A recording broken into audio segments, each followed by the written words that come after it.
दीजिए। ऑर्डर कर दिए हैं उन्होंने, तिरपाल लाएंगे और मस्जिद को कोई नुकसान नहीं होने देंगे। देखिए भाई, इलीगल अगर रजिस्ट्रेशन ही नहीं है तो गलत है ना। मतलब क्रिश्चियन की प्रॉपर्टी हो कि सबकी प्रॉपर्टी हम क्लेम करेंगे और डिसाइड हम करेंगे, यह उचित नहीं है। और रही बात जो शिया वक्फ बोर्ड और सुन्नी वक्फ बोर्ड क्यों अलग अलग है भाई, इसका मतलब मुस्लिम को एक दूसरे पर हकदार ही है। अगर उसे लगता है कि ये वक्फ की प्रॉपर्टी है तो उसका क्लेम हो गया, अब दूसरा साबित करे कि नहीं है। वो पुराना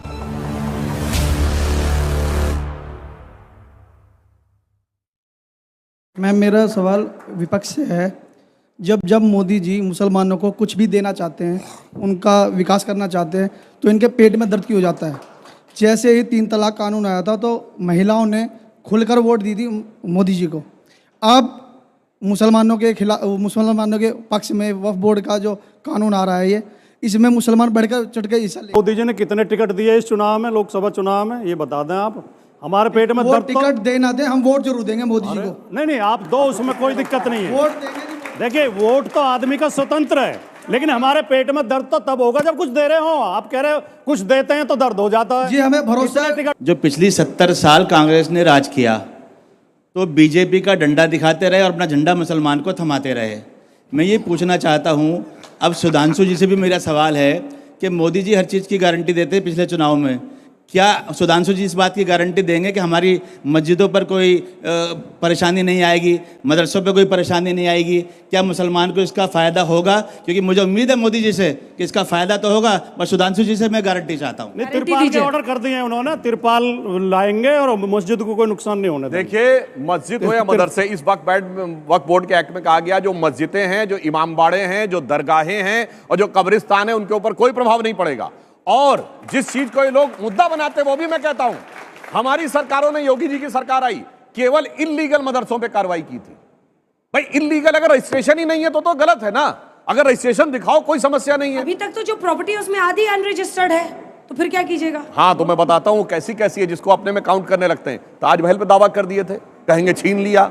संसद भवन पे दावा किए थे, छीन लिया। एयरपोर्ट पे दावा कर दिए, छीन लिया। फिर वो अंबानी जी कैंटीला पे दावा कर दिया, छीन लिया। अब भैया ऐसे तुम खड़े हो जाओ तो जिसे कहते हैं, जिधर वो कहते थे ना पुराने जमाने में, अरे साहब आप शहंशाह आलम है, जिधर उंगली कर देंगे उधर वो आपकी जमीन हो जाएगी। तो मैं कहना चाहूंगा उनके लिए अपनी लखनऊ की भाषा में, अमा मियां वो दिन लद गए जब उस्ताद लल्लू का फाख्ते उड़ाया करते थे कि जहां हमारा कबूतर बैठ जाएगा वो हमारी जमीन हो जाएगी।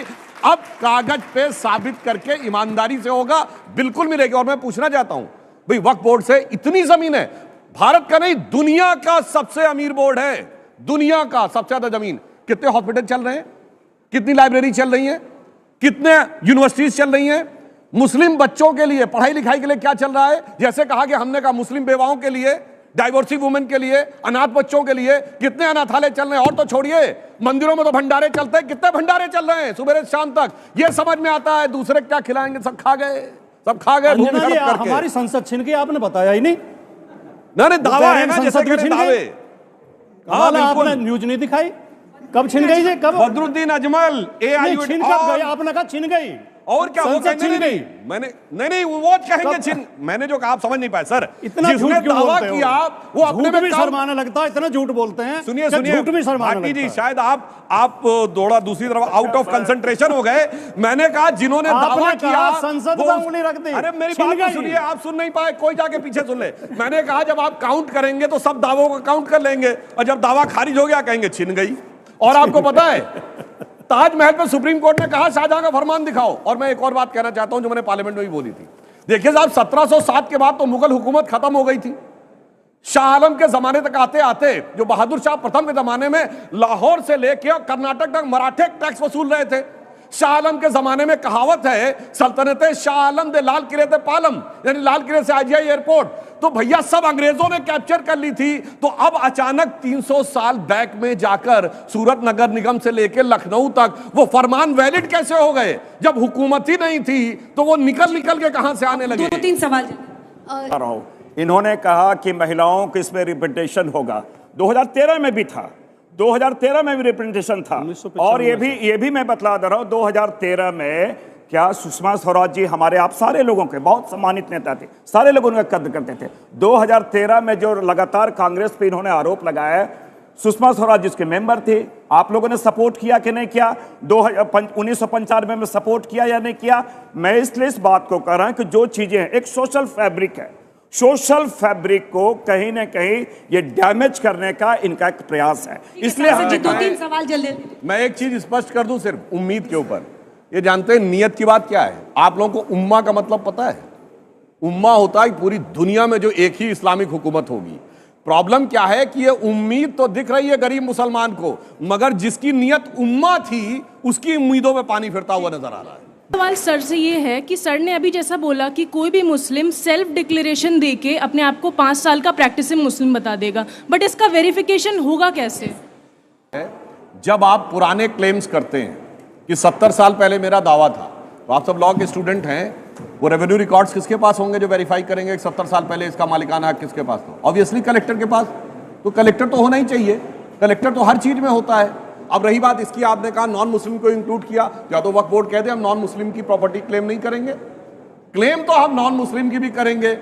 अगर मान लीजिए छोड़ दिए हिंदू को, आपने सिख की प्रॉपर्टी क्लेम की, जैसे यमुनानगर में गुरुद्वारा क्लेम किया, जैसे आपने क्रिश्चियन की प्रॉपर्टी क्लेम की, वहां पे क्रिश्चियंस ने रोकर 400 एकड़ जमीन, 600 परिवार उसमें फंसे हुए हैं, उन्होंने समर्थन दिया है और यहां दिल्ली में आके किरण रिजिजू जी से मिले, तब क्या होगा?